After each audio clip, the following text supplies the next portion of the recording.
Ela ria com ele. Não era aquele riso educado de negócios, mas o riso íntimo e rouco que antes pertencia apenas a mim. Observei a minha esposa, Beatriz, acariciar o braço do consultor com uma familiaridade que gritava traição no meio da gala da empresa.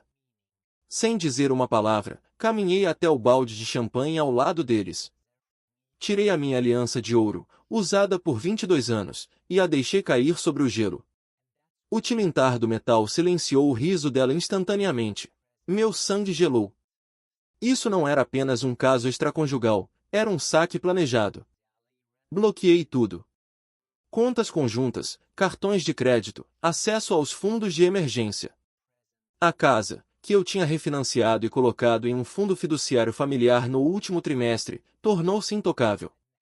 Eu tinha passado a vida construindo estabilidade e não ia deixar tudo evaporar porque a minha esposa decidiu que a consultoria do Henrique se estendia para nossa vida privada. Assim que confirmei o bloqueio total, meu telefone vibrou. Não era a Beatriz. Era um número desconhecido. Uma mensagem de texto apareceu na tela iluminada. Dizia apenas: Senhor Leonardo, meu nome é Carla Siqueira. Sou esposa do Henrique. Eu vi o que o senhor fez com a aliança. Nós precisamos conversar agora. Eu tenho provas de que o buraco é muito mais fundo do que uma simples traição. Abaixo do texto, havia um anexo. Era uma foto de um extrato bancário corporativo, mas não era da conta pessoal deles. Era da minha empresa. E o valor destacado era de R$ 400 mil. A minha esposa não estava apenas destruindo nosso casamento, ela estava cometendo um crime federal. Liguei o motor do carro. A noite estava apenas começando, e eu já tinha a primeira aliada nesta guerra. A cafetaria onde marquei o encontro com Carla Siqueira ficava numa esquina discreta da Vila Olímpia, longe o suficiente dos olhares curiosos do círculo corporativo, mas perto o bastante para lembrar o mundo de negócios que estava prestes a implodir. Cheguei 15 minutos adiantado, movido por uma adrenalina fria que mantinha as minhas mãos firmes no volante, apesar do caos que a minha vida tinha se tornado nas últimas 2 horas. Pedi um café preto que não pretendia beber e escolhi uma mesa no fundo, de onde podia vigiar a entrada. Anos de negociações com fornecedores ensinaram-me a controlar o ambiente antes de qualquer conversa difícil. Quando Carla entrou, reconheci-a imediatamente. Não pela foto das redes sociais, mas pela postura rígida de quem carrega o mesmo fardo que eu. Ela não parecia uma esposa traída à beira de um colapso, parecia uma executiva pronta para uma fusão hostil. Sentou-se à minha frente sem cumprimentos desnecessários e colocou um tablet sobre a mesa. O silêncio entre nós não era constrangedor, era o reconhecimento mútuo de 2 vítimas que decidiram tornar-se carrascos. Ela dispensou as cortesias e foi direto ao ponto, deslizando o ecrã para me mostrar uma folha de cálculo que desmontava qualquer ilusão romântica que eu ainda pudesse ter sobre a minha esposa. Aquilo não era um diário de amor, era um registro criminal. Carla explicou-me, com uma voz desprovida de emoção, que era investigadora de fraudes corporativas e que vinha monitorizando o marido há 6 meses. O padrão era claro e nauseante. Henrique não estava apaixonado pela Beatriz. Henrique era um predador corporativo que usava o charme para seduzir mulheres em posições de chefia no setor de compras e logística. Beatriz era apenas a número 7 numa lista que incluía executivas de outras 3 grandes empresas.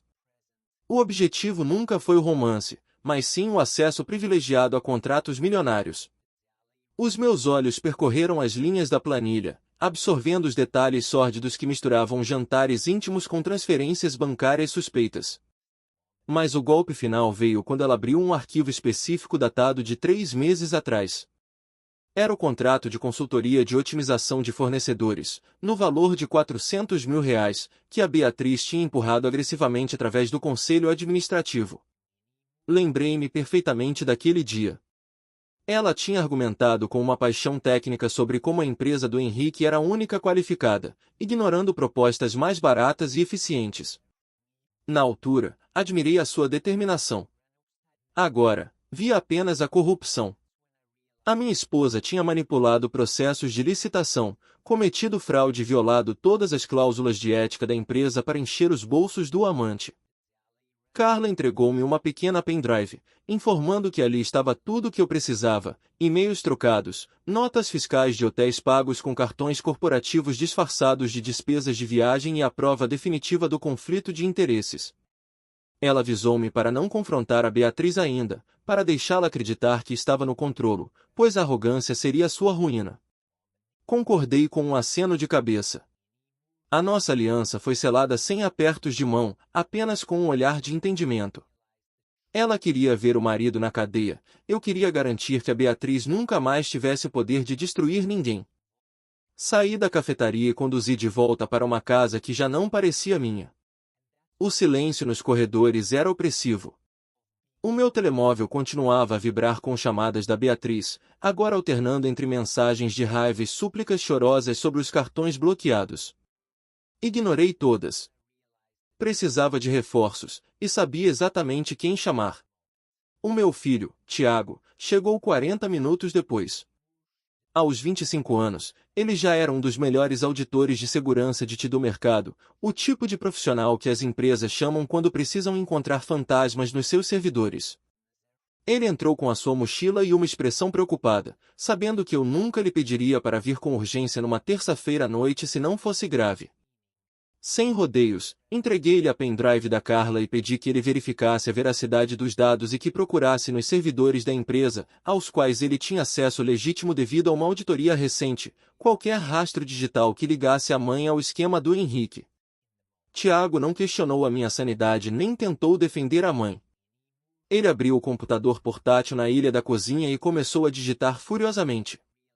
A lealdade dele sempre foi para com a verdade, uma característica que eu esperava ter-lhe passado, ao contrário da duplicidade da mãe. Enquanto ele trabalhava, observei o rosto dele mudar. A concentração deu lugar à confusão e, em seguida, a uma raiva contida que eu raramente via no meu filho calmo. Ele chamou-me para ver o ecrã, mas não me mostrou os contratos fraudulentos que eu esperava. Ele tinha encontrado algo muito mais pessoal e perverso, uma reviravolta que eu não poderia ter previsto nem nos meus piores pesadelos. Tiago descobriu uma conta de e-mail oculta que a Beatriz tinha criado 6 meses antes. O endereço era quase idêntico ao meu e-mail corporativo, com uma diferença subtil que passaria despercebida num olhar rápido. Durante meses, a Beatriz tinha estado a enviar e-mails para os nossos filhos, fazendo-se passar por mim. Li as mensagens com o estômago embrulhado. Eram textos cruéis, criticando as escolhas de carreira da minha filha Amanda, dizendo que o trabalho dela na gestão de fornecedores era medíocre e que eu estava desapontado com ela. Havia mensagens para o Tiago, dizendo que a consultoria de TI era uma perda de tempo e que ele deveria ter seguido engenharia. Aquelas palavras, escritas num tom que imitava o meu, mas carregadas de um veneno que eu jamais destilaria, tinham um objetivo claro de isolar os meus filhos de mim. Ela estava a tentar virá-los contra o pai, criando uma narrativa onde eu era o vilão exigente e frio, enquanto ela seria o refúgio compreensivo. A fraude financeira de R$ 400 mil era um crime contra a empresa, mas aquilo? Aquilo era um crime contra a nossa família, uma tentativa calculada de assassinar o amor dos meus filhos por mim. Senti algo quebrar dentro do meu peito, mas não era o meu coração, era a última barreira de misericórdia que eu ainda podia ter pela mulher com quem me casei. Tiago olhou para mim, com os olhos marejados de indignação, percebendo finalmente por que é que se sentia tão afastado de mim nos últimos meses. Ele rastreou o IP num segundo, confirmando que os e-mails tinham sido enviados do computador pessoal da Beatriz, muitas vezes enquanto eu estava sentado na sala ao lado, alheio à traição que acontecia debaixo do meu próprio teto. Naquele momento, a estratégia mudou. Já não se tratava apenas de proteger o meu patrimônio ou a minha reputação profissional.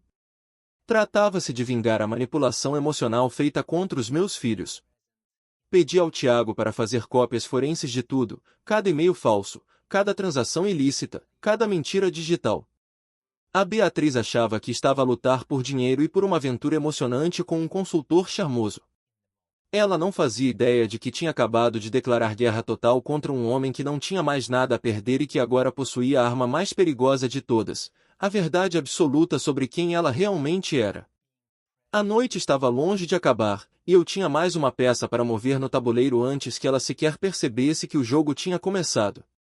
A quarta-feira amanheceu com uma calmaria enganosa nos corredores da North Point, mas o meu telemóvel trouxe a tempestade logo às 9 da manhã. O meu advogado, Roberto, ligou-me com uma notícia que transformou a minha tristeza residual numa determinação blindada. A Beatriz não estava apenas a tentar salvar a pele, ela estava a tentar executar o golpe final que nos deixaria na ruína absoluta. Roberto informou-me que o sistema de monitorização de registros imobiliários tinha disparado um alerta. A Beatriz estava, naquele exato momento, num cartório na Avenida Paulista, a tentar acelerar a venda da nossa mansão no Morumbi. O detalhe mais perverso não era a tentativa de venda em si, mas a premeditação. O corretor, pressionado pelo meu advogado, revelou que as negociações tinham começado 3 semanas antes da gala. Enquanto ela sorria para mim ao jantar e escolhia o meu fato para a festa, ela estava a negociar o preço da nossa casa pelas minhas costas. O plano era claro: vender o imóvel avaliado em 5 milhões de reais bem abaixo do mercado para um fecho rápido, transferir o dinheiro para uma conta offshore e fugir do país com o Henrique. Eu não era apenas o marido traído, eu era o financiador descartável da nova vida deles na Europa. Mas a Beatriz cometeu o erro fatal de subestimar a minha obsessão por segurança financeira. Quando o notário puxou a matrícula atualizada do imóvel, o plano dela desmoronou em tempo real. Ela descobriu, da pior maneira possível, que a casa onde vivemos durante 15 anos já não estava em nome de pessoas físicas. Meses antes, desconfiado das suas viagens de negócios, eu tinha transferido a propriedade para um fundo patrimonial familiar irrevogável, gerido exclusivamente por mim e pelos nossos filhos. Ela não podia vender nenhuma maçaneta daquela porta sem a minha assinatura digital. O corretor descreveu a cena, a cor a fugir do rosto dela, as mãos a tremerem violentamente e a saída intempestiva do escritório, deixando para trás uma pilha de documentos inúteis. Eu sabia qual seria o próximo passo dela. O desespero é um combustível perigoso, e a Beatriz, encurralada e sem liquidez, faria a única coisa que lhe restava: tentar destruir as provas que poderiam mandá-la para a prisão. Ela sabia que eu guardava backups dos servidores da empresa no meu escritório em casa, uma prática antiga de segurança que ela sempre criticou, mas que agora via como a sua única salvação. O que ela não sabia era que a casa já não era um lar, era um cenário montado, uma ratoeira sofisticada à espera da presa. Às 11 horas, solicitei uma reunião de emergência com o CEO da empresa, James Blackwood, e o chefe de compliance. Disse-lhes que tinha provas irrefutáveis de uma violação de segurança em curso que ameaçava a integridade da corporação. No grande ecrã da sala de reuniões, não projetei slides ou gráficos de desempenho. Projetei a transmissão ao vivo das câmeras de alta definição que o Tiago tinha instalado estrategicamente no meu escritório em casa na noite anterior. A imagem era nítida. Vimos a Beatriz entrar em casa como um furacão. Ela não tirou os sapatos, não acendeu as luzes do corredor. Foi direto à porta do meu escritório, que eu tinha deixado trancada, mas com uma fragilidade calculada. No vídeo, vimos a diretora de compras da North Point, uma mulher que geria orçamentos milionários, a chutar a porta com uma violência selvagem até a madeira ceder. O silêncio na sala de reuniões da empresa era absoluto. James Blackwood, um homem que valorizava a lealdade acima de tudo, assistia com uma expressão de choque e repulsa. Beatriz entrou na sala e foi direto ao cofre falso que deixei visível na estante. Dentro, havia um computador portátil antigo e várias unidades de disco rígido que continham apenas lixo digital e ficheiros corrompidos. Mas ela não sabia disso. Para ela, aquilo era liberdade. A câmera captou o momento exato em que ela pegou num peso de papel de bronze maciço e começou a destruir o equipamento. Ela golpeava o computador com uma fúria cega, partindo o ecrã, esmagando o teclado, gritando palavras que o microfone captava com uma clareza assustadora. Ela amaldiçoava o meu nome, amaldiçoava a empresa, confessando em voz alta que precisava apagar tudo antes que a auditoria chegasse. Aquilo não era apenas vandalismo doméstico, era obstrução de justiça e destruição de propriedade corporativa, transmitida ao vivo para as pessoas que decidiriam o destino dela. Eu olhei para o James. Ele não precisou dizer nada. A postura dele endureceu, e ele pegou no telefone da sala de conferências para ligar diretamente à segurança patrimonial e à polícia. Beatriz achava que estava a eliminar as provas dos seus crimes, mas, na verdade, estava a fabricar a evidência mais condenatória de todas. Ela estava a destruir a isca enquanto o verdadeiro predador a observava à distância. O Tiago, sentado ao meu lado na sala de reuniões, manteve o rosto impassível, mas vi os nós dos seus dedos brancos de tensão. Ele tinha recuperado os logs de acesso que mostravam que ela tinha tentado aceder remotamente aos servidores da empresa minutos antes de invadir a casa. Quando a Beatriz finalmente parou, ofegante, no meio dos destroços do meu escritório, ela pegou no telefone. Vi o meu próprio telemóvel vibrar na mesa de reuniões. Ela estava a ligar-me. Deixei tocar. No ecrã gigante, vi atirar o telefone contra a parede em frustração. O cerco estava completo.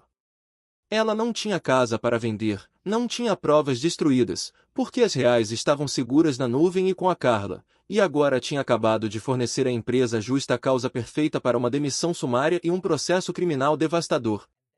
Levantei-me e desliguei a projeção. A sala estava pesada com a gravidade do que tínhamos acabado de testemunhar. James olhou para mim e disse apenas uma frase: "Faça o que for preciso, Leonardo." A empresa dar-lhe-á suporte total para garantir que ela pague por cada centavo e por cada dano. Agradeci e saí. A armadilha tinha funcionado na perfeição, mas não senti prazer. Senti apenas o peso frio da justiça a descer sobre nós. A minha esposa tinha acabado de destruir a própria vida em alta definição, e eu tinha sido o realizador daquele filme de terror. Agora, restava apenas limpar os destroços e enfrentar o tribunal. O ar-condicionado do Tribunal de Justiça Criminal de São Paulo parecia congelar o tempo, mantendo todos nós suspensos numa bolha de tensão asséptica. Sentei-me na galeria, ladeado pelos meus filhos, Tiago e Amanda, observando as costas da mulher com quem partilhei 2 décadas de vida. Beatriz estava sentada ao lado do seu advogado de defesa, mas a distância entre eles parecia um abismo. Do outro lado do corredor, Henrique sequer exibia uma postura encolhida, muito diferente da arrogância polida que ostentava na gala da empresa. O julgamento não foi apenas sobre fraude corporativa, foi a autópsia pública de um casamento e a revelação brutal da natureza humana quando encurralada. O primeiro golpe não veio do promotor, mas sim da defesa do Henrique. Num movimento calculado que fez um murmúrio percorrer a sala de audiências, o advogado dele pintou o cliente não como um mentor intelectual, mas como uma vítima da manipulação de uma executiva poderosa. A narrativa foi construída com precisão cirúrgica. Beatriz, a diretora influente, teria coagido o consultor externo a participar no esquema sob a ameaça de cortar contratos legítimos. Observei o perfil da Beatriz enquanto ela ouvia o homem por quem destruiu a nossa família descrevê-la como uma predadora manipuladora. Vi o momento exato em que a postura dela desmoronou. Não foi o medo da prisão que a quebrou naquele instante, foi a traição absoluta do seu cúmplice. O amor que ela acreditava justificar os seus crimes era, afinal, apenas mais uma transação fraudulenta para ele. Mas a verdadeira devastação veio com as provas. Quando o promotor chamou Carla para depor, a sala mergulhou num silêncio absoluto. A voz dela era firme, desprovida de qualquer hesitação, enquanto detalhava a cronologia dos desvios. Ela apresentou os registros bancários que ligavam as contas da Beatriz às empresas de fachada do Henrique. Cada transação era um prego no caixão da defesa, mas foi a intervenção da perícia digital que selou o destino de ambos. O relatório forense preparado pelo Tiago foi apresentado como prova fundamental. O juiz analisou os metadados dos e-mails, não apenas os que comprovavam o conluio financeiro, mas também as mensagens falsas que a Beatriz enviará aos próprios filhos fazendo-se passar por mim. Aquilo mudou a atmosfera do tribunal. O que era um caso frio de crimes de colarinho branco transformou-se numa exposição de crueldade pessoal. O juiz, um homem de semblante severo, olhou para Beatriz com um desprezo indisfarçável ao ler as mensagens em que ela tentava sabotar a autoestima da Amanda e do Tiago. A fraude financeira era crime, mas a manipulação psicológica dos filhos era uma falha moral que nenhuma pena poderia redimir. A defesa tentou argumentar insanidade temporária ou estresse laboral, mas o vídeo da destruição do meu escritório, transmitido em ecrãs de alta definição para o júri, desmontou qualquer pedido de clemência. A violência com que ela atacou o computador não mostrava confusão mental, mas sim uma consciência culpada e desesperada para ocultar a verdade.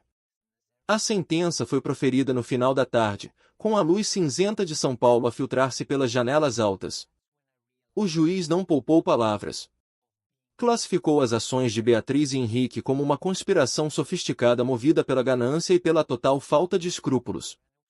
Henrique, apesar da tentativa de culpar a amante, recebeu 8 anos de prisão por ser reincidente em esquemas similares. Beatriz, primária mas considerada a peça-chave que viabilizou o acesso aos cofres da North Point, foi condenada a 6 anos de reclusão em regime fechado, além da obrigação de restituir integralmente os valores desviados, o que significava a liquidação total de qualquer patrimônio que lhe restasse.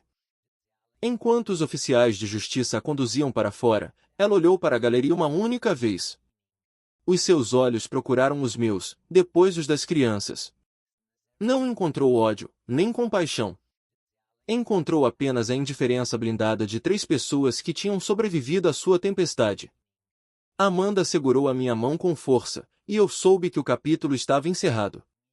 Mas a justiça poética ainda tinha uma última carta para jogar, fora daquele tribunal. Na manhã seguinte, fui convocado ao escritório de James Blackwood. A empresa tinha recuperado parte dos fundos graças ao bloqueio rápido que eu iniciei na noite da gala, mas havia uma lacuna na liderança que precisava de ser preenchida.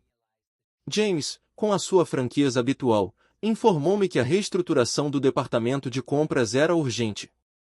Ele não estava à procura de alguém de fora. Ele queria alguém que conhecesse os processos, que tivesse integridade comprovada e que tivesse ajudado a desmantelar o esquema de corrupção interno. Ele entregou-me a carta de promoção, mas não era para mim. Era para Amanda. A minha filha, que a mãe considerava medíocre e tentava sabotar com e-mails falsos, foi convidada a assumir a diretoria de gestão de fornecedores, o exato cargo que a Beatriz usará para cometer os seus crimes. James deixou claro que a decisão era baseada puramente no mérito técnico da Amanda e na sua conduta ética irrepreensível durante a investigação. Senti um orgulho que quase me fez esquecer os meses de inferno. A Beatriz não só perdeu a liberdade e a família, ela foi substituída profissionalmente pela filha que subestimou. A Amanda aceitou o cargo não como uma herança, mas como uma conquista, pronta para limpar o nome que a mãe tinha sujado. A vitória não foi apenas legal, foi moral, profissional e absoluta. 10 meses depois do veredito, a última caixa foi retirada da mansão no Morumbi. Caminhei pelos corredores vazios daquela casa imensa, ouvindo o eco dos meus próprios passos na madeira nobre que a Beatriz tanto exigirá na reforma de 2015. Durante anos, acreditei que aquelas paredes guardavam a história de uma família feliz, mas agora, sob a luz crua da tarde, vi apenas um cenário dispendioso onde uma estranha tinha encenado uma peça de lealdade enquanto planeava a minha ruína. Vender a propriedade não foi apenas uma transação financeira necessária para liquidar a partilha de bens, foi um ato de exorcismo. Eu precisava de me livrar dos fantasmas, da arquitetura da pretensão e do peso de uma vida construída sobre mentiras. Comprei um apartamento na Vila Nova Conceição, menor, mais moderno e com uma vista limpa para o Parque Ibirapuera. Não havia quartos de hóspedes excessivos nem salões de festas para impressionar consultores ou sócios.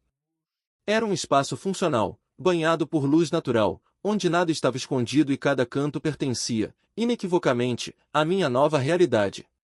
Foi ali, na varanda daquele apartamento, que comecei a reconstruir não apenas a minha rotina, mas a minha identidade. Eu já não era o marido traído que deixou uma aliança no gelo, eu era um homem que tinha sobrevivido ao colapso da sua estrutura familiar e encontrado um alicerce mais sólido nos escombros. Os meus filhos foram fundamentais nesse processo. Os almoços de domingo, que antes eram obrigações tensas marcadas pelo humor volátil da Beatriz e pelas suas críticas veladas, transformaram-se em momentos de conexão genuína.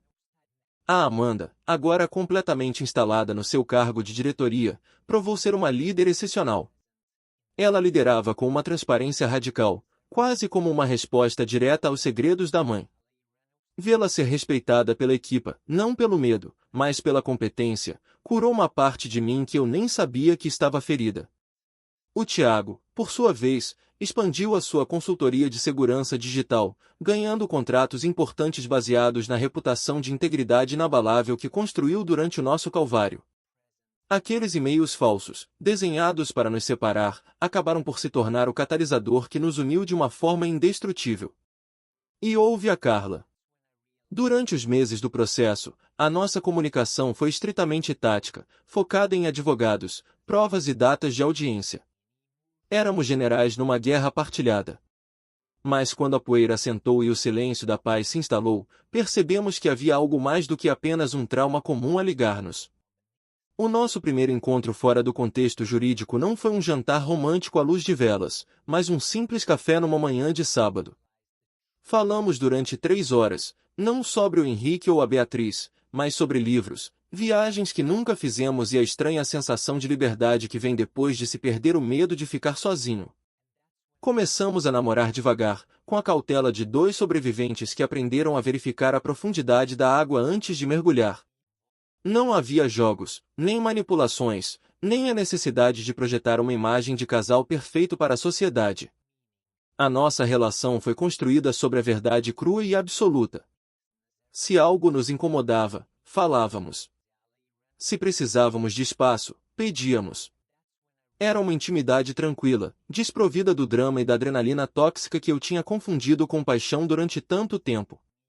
Com a Carla, descobri que o amor real não é cego, ele vê tudo, cada falha e cicatriz, e decide ficar mesmo assim. Às vezes, ainda penso na Beatriz. Sei que ela está a cumprir a sua pena na penitenciária de Tremembé, longe dos luxos e da influência que ela julgava serem direitos divinos. Soube, através de conhecidos mútuos, que o Henrique nunca a visitou e que os recursos dele foram todos negados. Ela está sozinha, cercada pelas consequências das suas escolhas. Não sinto prazer com o sofrimento dela, mas também não sinto pena. Sinto apenas uma indiferença distante, como quem observa uma tempestade antiga que já não tem força para abalar as janelas da minha casa. Ela procurou atalhos para a felicidade e acabou num beco sem saída. Eu escolhi o caminho longo e doloroso da verdade e cheguei a um lugar de paz. Numa noite recente, enquanto observava o pôr do sol alaranjado sobre a silhueta dos prédios de São Paulo, com os meus filhos a rirem na sala e a Carla a chegar para jantar, tive uma epifania silenciosa. A traição da Beatriz não me destruiu. Pelo contrário, ela libertou-me. Ela forçou-me a ver a realidade que eu ignorava, a proteger o que realmente importava e a valorizar a lealdade acima de tudo. Eu tinha perdido uma esposa, sim, mas tinha recuperado a minha dignidade, o respeito dos meus filhos e a oportunidade de viver um amor honesto. O preço da mentira foi a ruína dela. A recompensa da integridade foi a minha nova vida. E enquanto servia o vinho, num brinde silencioso a mim mesmo, percebi que a aliança que deixei naquele balde de gelo não foi uma perda. Foi o pagamento de entrada para a liberdade que eu nem sabia que precisava. O jogo tinha acabado, e pela primeira vez em 22 anos, eu tinha vencido a única partida que realmente importava, a conquista da minha própria paz.